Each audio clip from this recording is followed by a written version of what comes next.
Seksuaalne ahistamine on soovimatu sõnaline või füüsiline seksuaalse olemusega käitumine, mille eesmärk on teise inimese väärikuse alandamine, luues häiriva, alandava või solvava õhkkonna.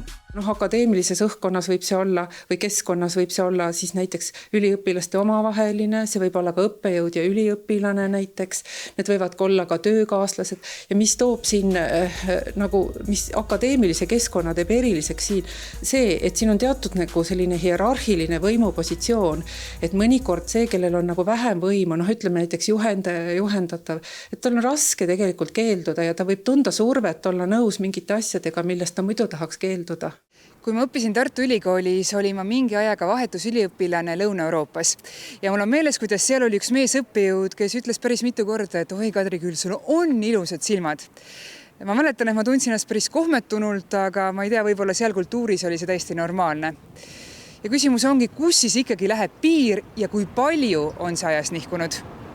Ma isiklikult enda suhtes ei ole seda kogenud, aga võib-olla jah, kaasõpilast, ikka vahepeal erinevaid kommentaare õppejõudude poolt, võib-olla ka kaasõpilaste poolt tegelikult on ikka öeldud.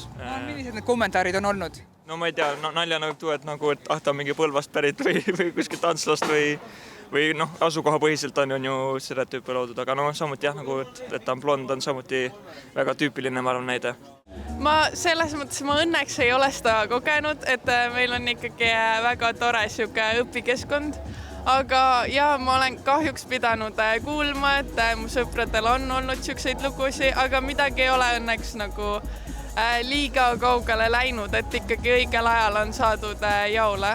Tegelikult sellist ülikooli, kus üldse seksuaalset ahistamist ei toimu maailmas olemas ei ole. Ütleb Tartu Ülikooli kaasprofessor ja ahistamisuuringu töörühma juht, naistearst Kai Part. Ja toob välja, et 2 aastat tagasi viidi Euroopa ülikoolides läbi seksuaalset ahistamist puudutav uuring, kus osales 42 000 inimest. Leiti, et iga 3. on mingil moel seksuaalset ahistamist kogenud. Et tuli välja, et näiteks üliõpilased on töötajatest rohkem kogenud selliseid füüsilise seksuaalse ahistamise vorme, aga ka selliseid kontaktseid seksuaalvägivalla vorme. Aga töötajate puhul see seksuaalne ahistamine on varjatum. Tartu Ülikooli meediatudeng Eva Lotta räägib, et tema on kuulnud mitmeid juhtumeid, kus 2 kursakaaslast on koos pidutsenud. Ja õhtu lõppedes on üks kursakaaslane teist seksuaalselt ahistanud. Osad õppejõud, keda ma tean, kelle poole on pöördunud, nemad võtavad olukorda väga tõsiselt. Algatavadki siis komisjone, tahavad seda menetlust läbi viia, aga siis on ka teised õppejõud, kelle poole pöördutakse sooviga abi saada ja seda abi tavasti ei saada. Et seal tavaliselt tuleb rohkem selline vastus, et me andsime sellele isikule hoiatuse, aga ega me midagi muud väga tegema ei hakka. Ülikoolil on ahistamisjuhtude lahendamiseks kindel protseduur ja sõltuvalt juhtumi iseloomust luuakse komisjon. Lisaks tugiisikutele, kes ahistamise ohvreid nõustavad, asub Tartu Ülikoolis aprilli lõpus tööle ka võrdse kohtlemise volinik.